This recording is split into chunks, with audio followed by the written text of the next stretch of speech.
Perkenalkan, nama saya Nadia, NIMS 113063C118025.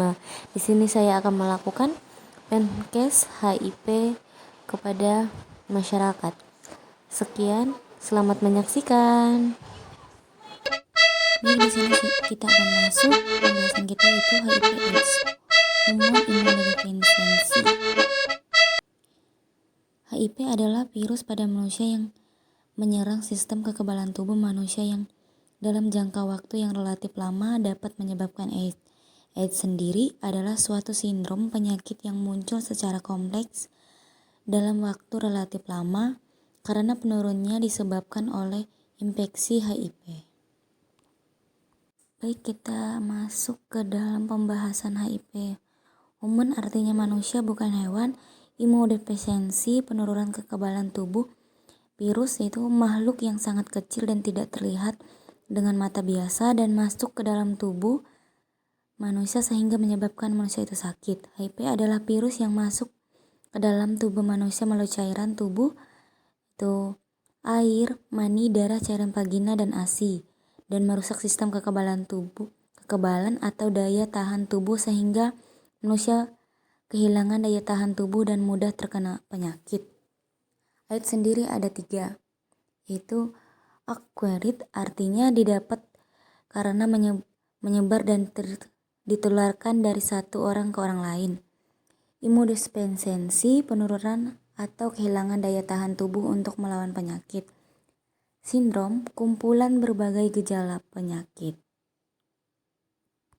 AIDS, Acquired Immunodeficiency Syndrome adalah sindrom yang menunjukkan defisiensi imun seluruh pada seseorang tanpa adanya penyebab yang diketahui untuk dapat menyerang. Terjadinya defisiensi tersebut seperti keganasan, obat-obatan suplai imun, penyakit infeksi yang sudah dikenal dan sebagiannya. Virus HIV ini hidup di dalam 4 cairan tubuh manusia. Yang pertama, cairan darah. Yang kedua, cairan sperma. Yang ketiga, cairan vagina. Yang keempat, air susu ibu. Sekarang kita masuk dalam gejala klinis pada stadium AIDS. 2 dari 3 gejala utama. Yang pertama, demam berkepanjangan lebih dari 3 bulan. Diare kronis lebih dari 1 bulan berulang maupun terus-menerus. Penurunan berat badan lebih dari 10% dalam 3 bulan. Ada 1 dari 5 gejala minor yaitu batuk kronis selama kurang lebih 1 bulan. Infeksi pada mulut dan tenggorokan disebabkan oleh jamur Candida albicans, pembengkakan kelenjar getah bening yang menetap di seluruh tubuh, munculnya fever Jorter berulang bercak-bercak gatal di seluruh tubuh. Virus HIV ini tidak ditularkan dari pemakaian WC, wastafel atau kamar mandi bersama, berpelukan sosial, berjabat tangan di kolam renang, gigitan nyamuk atau serangan lain, membuang ingus, batuk atau meludah, pemakaian piring, alat makan atau makan bersama-sama. Jadi di sini ada resiko tinggi dan resiko rendahnya. Resiko tinggi yaitu homoseksual, laki-laki dengan biseksual atau heteroseksual dengan berganti-ganti pasangan, pengguna narkoba intravena. Itu yang keempat, resipien donor darah maupun komponen darah tanpa tes penampisan terhadap HIV. Risiko rendahnya petugas kesehatan.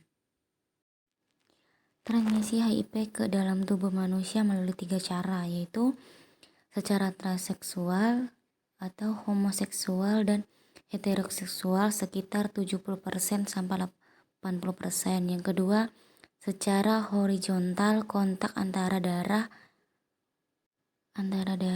yaitu pemakaian jarum suntik secara bersama-sama, secara bergantian, tato, tindik,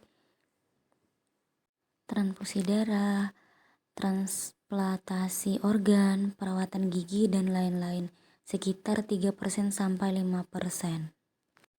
Adapun cara kerja HIP, yang pertama ikat pada sel CD4 induk, yang kedua reverser transkriptase membuat DNA dari RNA virus, yang ketiga dipandukan pada nukleus sel induk dengan intrigase 4 dan mengadakan unsur virus, kelima virus baru dirakitkan dengan protes, 4 virus baru keluar. Oke, sekarang kita masuk di pencegahan HIV/AIDS. Nah, apa aja sih pencegahannya itu? Nah, jadi kita lihat di sini ada 4 ya. Yang pertama, tidak melakukan hubungan seks sebelum menikah dan tidak berganti-ganti pasangan. Yang kedua, gunakan kondom jika pasangan positif HIV atau AIDS. Yang ketiga, jangan terlibat narkotika dan pemakaian jarum suntik bersama-sama. Yang keempat, hindari melakukan seks dengan orang yang berisiko, misalnya pekerja seks. Sekarang kita masuk ke dalam strategi pelaksanaannya, yaitu ada 5. Yang pertama, terapi antiretroviral. Yang kedua, terapi infeksi sekunder atau infeksi oportunistik serta malignasi. Yang ketiga, dukungan nutrisi berbasis makronoid dan mikronoid. Yang keempat, konseling terhadap penderita maupun keluarga. Yang kelima, membudayakan pola hidup sehat dan senam UPPI.